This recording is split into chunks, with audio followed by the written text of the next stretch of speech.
एक्सपोर्टसाठी आणि ब्रँडिंगसाठी लागणारे बॉक्सेस ग्राहकांच्या मागणीप्रमाणे हव्या तितक्या क्वांटिटीमध्ये आम्ही आता बनवू शकतो.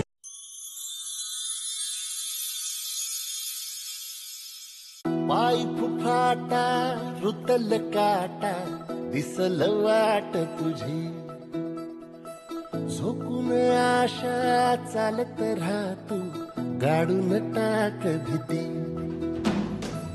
पाय फुफाटा रुतल काटा दिसल वाट तुझी झोकून आशा चालत राहतू गाडून टाक भीती. मागू नको